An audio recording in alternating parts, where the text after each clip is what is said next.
usted de la situación que se está viendo, de los tiempos que corren? Mire, a mí me parece que haber lanzado a través de una dependencia administrativa como es el servicio penitenciario el anuncio de que hay una determinada cantidad de condenados que podrían acceder a la prisión domiciliaria.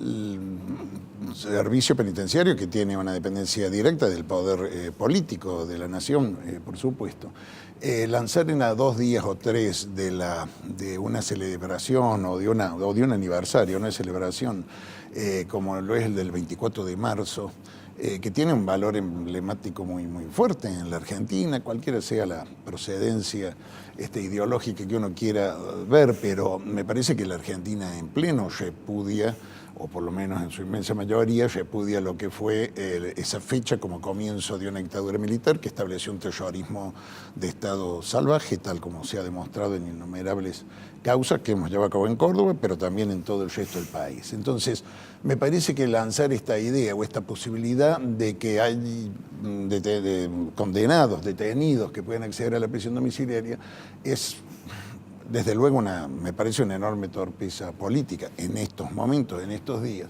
Y no sé si no es en el fondo una especie de provocación o estar tentando a ver qué pasa, cómo se reciben estas propuestas, digamos, en la sociedad, que no pueden existir porque el servicio penitenciario no tiene la función de decirle a los jueces quién puede o no puede salir. Eso es una cuestión que pide cada detenido si cree que está en las condiciones que la ley exige para poder acceder a ese beneficio. Y son los jueces los que tienen que resolver en cada caso concreto y según el pedido de que se trate. Ahora, doctor, el servicio penitenciario, al fin y al cabo, es una institución que depende del Estado. Es decir, que el propio Estado, el propio gobierno, es el que ha elevado este listado. Así es. Yo tengo la impresión, Petete, que es una expresión más de un propósito, de una intencionalidad política, me parece, que es la de bajarle el tono, disminuir la tensión social, digamos, sobre el tema de los derechos humanos, tal como han sido juzgados en innumerables oportunidades ya, que ha tenido distintas expresiones, desde altos funcionarios, incluso a veces el propio presidente de la Nación, diciendo que el tema de los derechos humanos fue una guerra en realidad entre 2 bandos, u otros altos funcionarios negando la existencia de los miles o de los 30.000 concretamente desaparecidos o perseguidos, torturados o privados ilegítimamente de su libertad. Digo, no es casual, y todas estas expresiones que últimamente ha habido de apoyo a fuerzas policiales o de seguridad que están procediendo con absoluta arbitrariedad y felicitados públicamente, incluso por el presidente de la República. Se refiere al caso Chocobar. Por ejemplo, directamente al caso Chocobar. Me parece que crean un precedente terrible. Fíjese, un policía está autorizado a matar según su criterio, pero un juez no puede poner a una persona, no digo matar, que obviamente no se puede, no hay pena de muerte en la Argentina, pero no puede poner en prisión a una persona si no se cumplen determinados requisitos. Pero un policía, según el presidente y la ministra de Seguridad, puede matar. Entonces, me parece que se están incurriendo en actitudes y en conductas muy peligrosas que tienden a desvirtuar además todo nuestro sistema legal y procesal. Doctor, aquí cada juez decide y analiza cada caso en particular, ¿verdad? Así es. O sea, ese listado no tendría que haber salido del tiene, servicio penitenciario. absolutamente, no tiene ningún sentido. Si un detenido, condenado, cree que está en las condiciones que la ley prevé para pedir su prisión domiciliaria, bueno, se presenta ante el juez, lo pide, trata de acreditar esos extremos, digamos, que autorizarían a su traslado a un domicilio, y el juez lo resuelve. Lo que no tiene ningún sentido es que el servicio penitenciario le haga saber en términos generales al juez que todas estas personas podrían ser. Eso lo sabe el juez, no el servicio penitenciario. El tema de los derechos humanos ha quedado de un lado y del otro de la grieta. Se lo pregunto porque también en algún momento se dijo que durante el gobierno kirchnerista Sí avanzaron los juicios contra los crímenes de lesa humanidad, cuestión que había comenzado Alfonsín y que para mí el kirchnerismo nunca le reconoció, porque se apropió también de esa bandera y hubo una manipulación en este sentido. Pero le pregunto por esto, también se instaló con fuerza que el gobierno anterior miró para un solo lado y fueron tratados como dioses algunos de los que estuvieron en la organización Montoneros, fundamentalmente a la cúpula de Montoneros. ¿Cree que el gobierno puede aprovechar también ese debate que sigue dando vueltas en cierta medida en el país? Es un tema que efectivamente se plantea recurrentemente. Yo podría darle le doy por lo pronto una respuesta formal en el sentido de decirle que la Corte Suprema ha dictado fallos que ha determinado que los delitos cometidos como actos de terrorismo de Estado son imprescriptibles y por eso podemos juzgarlos. O sea, matar desde el Estado. Matar desde el Estado, distinguiéndolo de aquellos actos delictivos también, pero cometidos por bandas armadas particulares, que han prescripto de acuerdo a las reglas generales de nuestras leyes penales. O sea, hay un fallo de la Corte en este sentido. Sí, absolutamente, declarando y fundado también en tratados internacionales que el país tiene suscriptos e incorporados hoy. Porque he visto familiares de militares, por ejemplo, familiares de Pedro de Junio Aramburu y de otros que pretenden que se reabran esas causas. Claro. ¿No?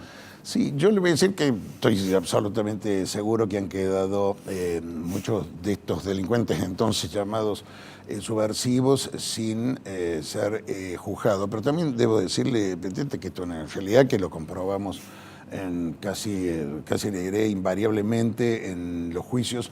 Todas aquellas personas que integraban las organizaciones, no todas, pero una enorme mayoría de las personas que integraban las organizaciones armadas y que estaban ya procesadas y detenidas con anterioridad al 24 de marzo del año 76, después aparecieron muertas. Sí fueron juzgadas. Lo que pasa es que no fueron juzgadas dentro del Estado de Derecho, no fueron juzgadas por jueces que aseguraran sus garantías. Lo estamos viendo cotidianamente. Se los detenía, se los torturaba durante unos cuantos días, se los ponía a disposición de los jueces federales de entonces, el juez ordenaba cualquier medida y decía, bueno, queda en libertad. Salía caminando, lo secuestraban en la esquina del pasaje Santa Catalina y aparecía muerto al día siguiente en algún camino de la sierra de la provincia de Córdoba. Con esto no estoy justificando, digamos que no se lo juzgue, lo que estoy diciendo es que desgraciadamente en la Argentina sí pasaron esas cosas, pasaron mucho y muchísimas de esas personas que se reclaman porque no son juzgadas, ya fueron juzgadas fuera del marco de la ley, asesinadas. Y quedaron, sí, claro, los grandes jefes, los Firmenich, quedaron sin ser juzgados, como han quedado muchísimos, yo se lo aseguro, militares o miembros de la Fuerza de Seguridad de alta graduación que tampoco fueron nunca, usted no los ha oído y yo tampoco, no han sido nunca incluidos en estas causas penales. Fue de ambos lados, digamos, pasó un poco esto que está mal, no debió ser, debieran ser todos juzgados y debieron haber sido juzgados en su momento. Claro, la realidad es que la justicia llegó tarde, pero llegó, pero que tampoco la justicia pudo abarcar a todos frente a un proceso así, ¿no? Sí, yo puedo juzgar a los que son traídos al juicio, son al juicio, tengo mis opiniones personales pero sobre el respecto y algunas se las digo a usted y a su audiencia, pero bueno, yo puedo juzgar solo lo que está elevado a juicio para mi juzgamiento, ¿no? A usted le tocó estar cara a cara con Menéndez durante muchísimas audiencias, ¿no? Hace pocos días murió tal vez uno de los más duros represores en el país, no solo en Córdoba. No hubo un solo gesto de arrepentimiento, de humanidad, pregunto, en ninguna audiencia se quebró para, por lo menos, darle alguna respuesta, no sé, a alguna familia, que eso es lo que nos planteamos siempre, ¿no? Cuando alguien está preguntando, ¿dónde dejaron mi nieto? ¿Dónde dejaron mi hijo? ¿O a dónde tiraron el cadáver? Tantos años después, seguir ocultando eso, la pregunta es ¿por qué, no? Absolutamente nunca ocurrió, efectivamente, como usted dice, no solo en la persona de Menéndez, sino en todos sus subordinados que han sido y están incluso actualmente siendo juzgados por estos actos. Nunca nadie quebró ese pacto de silencio. Más aún, le voy a decir, hay dos de los juicios que anteriormente hemos celebrado, el día o unos muy pocos días antes de iniciarse el juicio, se han suicidado. Uno fue un militar, otro un personal civil de inteligencia. Yo creo que prefirieron suicidarse antes que someterse a la tensión de un proceso penal que podía quebrarlos o hacerlos hablar. Yo creo que hubo evidentemente un pacto de silencio, algunos hablan de un pacto de sangre, nunca lo pudimos probar, pero seguro que un pacto de silencio por el cual nunca nadie habló, aun cuando podría haberlos favorecido al momento de la imposición de la pena. Nadie se quebró y dijo, a mí prefirieron ir a la cárcel por el tiempo que se les estableció su condena, cuando podría, y lo hicimos saber en más de un caso, podrían haberse beneficiado con reducciones en la imposición de la pena si contribuían o colaboraban con el esclarecimiento de los hechos. Lo prevé la ley, eso, o sea que podía hacerse. No, incluso sé que alguno que trató en algún momento de hablar sufrió, me consta, porque me lo dijo su abogado, sufrió indecibles presiones y muy fuertes y muy violentas en la propia cárcel, ¿no? Militares, policías y la complicidad de buena parte de la sociedad civil de entonces, ¿no? Absolutamente, no tenga ninguna duda. Yo creo que no hubiera sido posible las atrocidades que se cometieron en la dictadura militar del 76 al 83, que estableció ese terrorismo de Estado tan brutal, tan inhumano, si no hubieran contado con la complicidad, o por lo menos con el silencio o la indiferencia, pero muy concretamente con la complicidad de sectores muy determinados de la sociedad argentina, empezando por la jerarquía eclesiástica de la Iglesia Católica, la dirigencia empresarial, importantes sectores de la dirigencia gremial. No hubiera sido posible. Los medios también, ¿no? Y también, por cierto, en los medios, sí, desde luego, una corporación mediática que siempre ayudó, protegió y blindó, digamos, a la dictadura, ¿no? Seguro que sí. Vuelvo a la pregunta original para despedirlo, doctor. ¿Le preocupa lo que está pasando? ¿Cree que el gobierno emite señales confusas en este sentido en cuanto a derechos humanos? A mí me parece que sí, PTT, sinceramente creo. No puedo decirle que haya unas maniobras específicas, concretas para impedir la realización de estos juicios, incluso en la provisión de dinero. Son juicios caros, hay que pagarlos, cuesta mucho montar en la infraestructura de un juicio. Yo le diría que en eso no ha habido expresiones concretas, pero me parece que hay toda una serie de hechos, de gestos, de actos que tienden a hacer saber, incluso especulando con la posibilidad de presionar a algunos jueces, que al poder político en realidad, me parece, no le está gustando esta política y mantener encarcelados a quienes son condenados por tan graves delitos. Yo tengo la impresión que sí, lamentablemente.